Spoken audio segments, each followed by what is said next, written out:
আজকের ব্লগটা হলো একটু এলোমেলো মেসি ব্লগ। প্রতিদিন বাজারে কি কি কেনাকাটা করছি সেটা একটু আপনাদের সাথে শেয়ার করতেছি। এখন যেহেতু লটকনের সিজন, লটকন এনেছি, করলা এনেছি। করলাটা আমার হাজব্যান্ডের ভীষণই পছন্দের। আর এই যে কাঁচামরিচ, এই পাশে দেখেন মুরগির মাংস আনছে, একদম দেশি মুরগি, যেটা পাকিস্তানি মুরগি সেটা না, একদম যেটা দেশি মুরগি সেটা এনেছে বাচ্চাদের জন্য। বাচ্চারা যাতে মানে খায়, আমার বাচ্চারা খুব পছন্দ করে মুরগি খেতে, সেখান থেকে মুরগি আনছে একদম দেশিটা। এগুলো একদম কেটে বেছে আনছে, কোনো আর কাটা বাছা করা লাগবে না, শুধু ধুয়ে ভালো করে ওয়াশ করে তো রান্না করলেই হবে। মানে অন্য কোনো, আমি এখন ভাগ করে নিচ্ছি। 4 পিস মনে হয় আনছিল মুরগি, যে ওগুলো এখন 4টা প্যাকেটে আলাদা আলাদাভাবে ভাগ করে নিতেছি, যাতে পরবর্তীতে রান্না করতে খুব সহজে করা যায়। তো বেছে বেছে সবগুলোতে থেকে সব কিছু ঠিক মতো পরেই জন্য বেছে বেছে নিচ্ছিলাম। আমরা গৃহিণীরা বলতে পারবো যে বাজার আনলে কীভাবে কী করতে হয়। তো এটা ভাইয়েরা আন্দাজ করতে পারবে না, কারণ ভাইয়েরা সুন্দর করে বাজার এনেই রেখে দেয়। আর আমার ভাবিরা, আমার আপুরা খুব সুন্দরভাবে এই জিনিসটাকে গুছিয়ে সংসারটাকে মেনটেন করে। তো সেখান থেকে ভাবিরা খুব ভালোভাবে আমার কাজটাকে বুঝতে পারবে। এটা খুব ফাস্ট করে দিছি, তো সেখান থেকে মনে হচ্ছে খুব ফাস্ট হয়ে যাচ্ছে, বাট না, এত ফাস্ট কোনো কিছুই হয় না। পেঁয়াজগুলোও ঢেলে রেখে দিলাম। আর এই পাশে আম এনেছে, আমগুলো দেখে এত তাজা মনে হচ্ছে।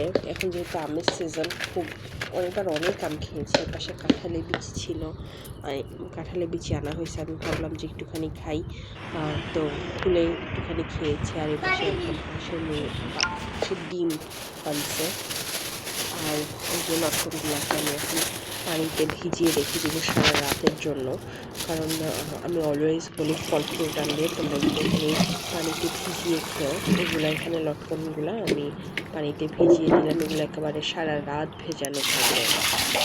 আর এইদিকে আমি আমগুলো এগুলো একদম মালা বছরে সারা রাতটা খুঁজে আম ছিল, এখানে সারা রাত এগুলো ভেজানো থাকবে।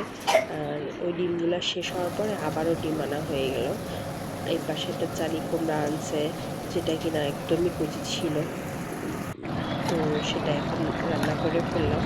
এই যে পোয়া মাছ দিয়ে রান্না করছি। আমার বাচ্চাদের, ছোটো বাচ্চাটা কথা বলতে পারে না দেখে, দেখো সাগরের মাছ খেতে বলছে দেখে এই জন্য পোয়া মাছ দিয়ে রান্না করলাম। আর এই পাশে ধুন্দুল আনছে।